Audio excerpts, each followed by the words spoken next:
You are Yahweh. You are Yahweh. You are Yahweh. C'est avec beaucoup de joie et de fierté que je me retrouve encore devant de vous ce soir. Je bénis le Seigneur pour cette opportunité qu'il nous donne encore de partager une portion des Saintes Écritures.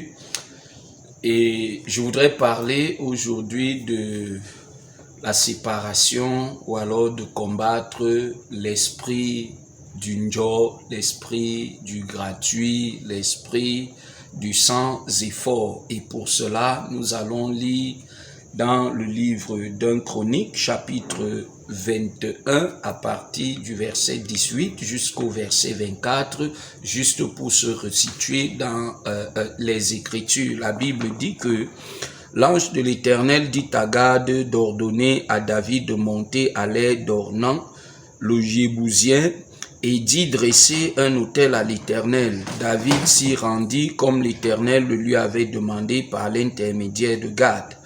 Ornan, qui était en train de battre du blé, s'était retourné et avait vu l'ange. Ses 4 fils qui étaient avec lui s'étaient cachés.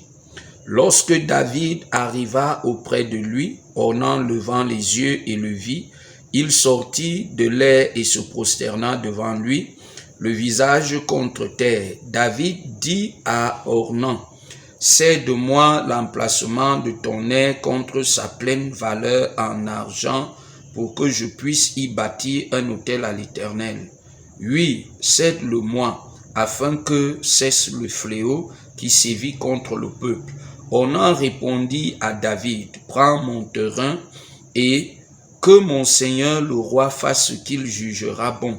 Regarde, je te donne aussi les bœufs pour les holocaustes, les ès fourniront le bois, et voici le blé pour l'offrande végétale. Je te donne tout cela. » Mais le roi David lui déclara, « Non, je veux te l'acheter et te payer sa pleine valeur en argent. Je n'apporterai pas à l'Éternel ce qui t'appartient pour lui offrir des holocaustes qui ne m'auront rien coûté. » Je bénis le Seigneur pour cette parole au jour d'aujourd'hui. Dans cette histoire-là, le roi David est confronté à une situation où il doit sortir le peuple des moments difficiles et compliqués.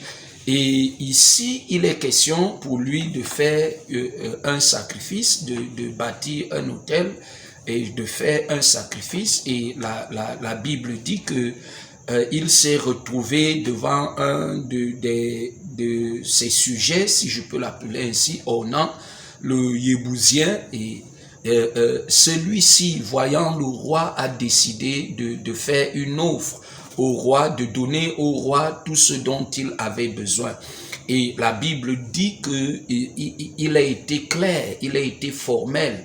Le roi David a dit, non, je ne prendrai pas ce terrain gratuitement, je n'offrirai pas à l'Éternel ce qui ne m'appartient pas. Je pense que ce raisonnement, cette façon de voir et de faire, les enfants de Dieu en ont pleinement besoin. Les hommes sur la terre, pas seulement les enfants de Dieu. Toi qui m'écoutes, toi qui me suis, au jour d'aujourd'hui, tu en as réellement besoin.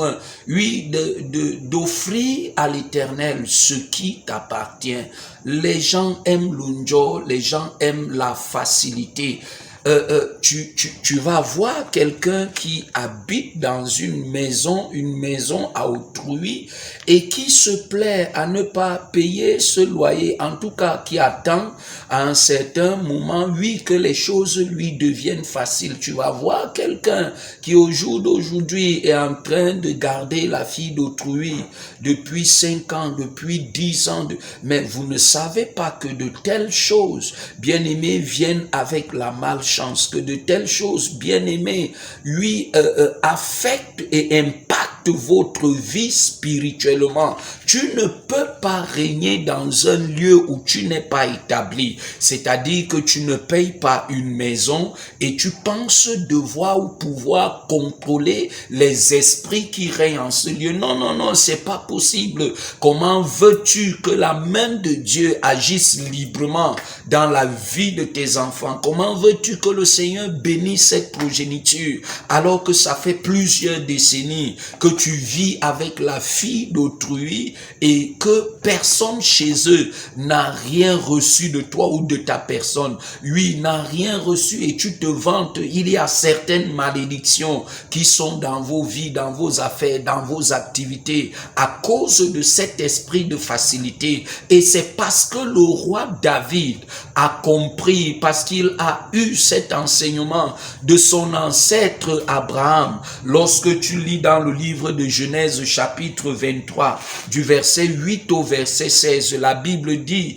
que lorsque Sarah décède, les gens de la contrée où était Abraham décident de lui offrir cet espace juste gratuitement et ce dernier va refuser. Il refuse, bien aimé, parce que le Dieu n'est pas bien, parce que la facilité n'est pas bien. Ce qu'on te propose aujourd'hui avec un état de cœur, le cœur là, l'état de ce cœur peut changer demain.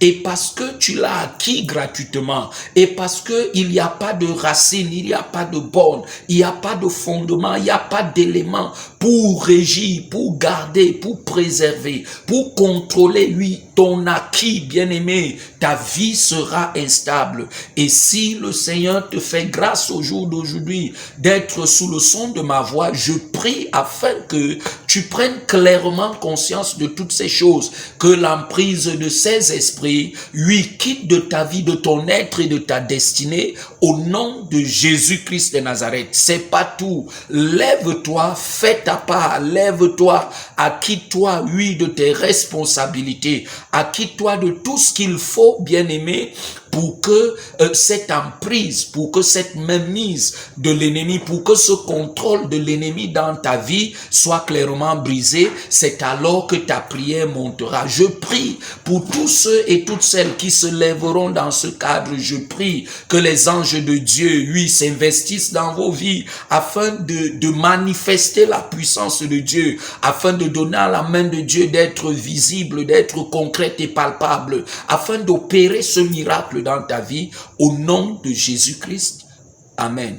Que le Seigneur te bénisse. You are Yahweh.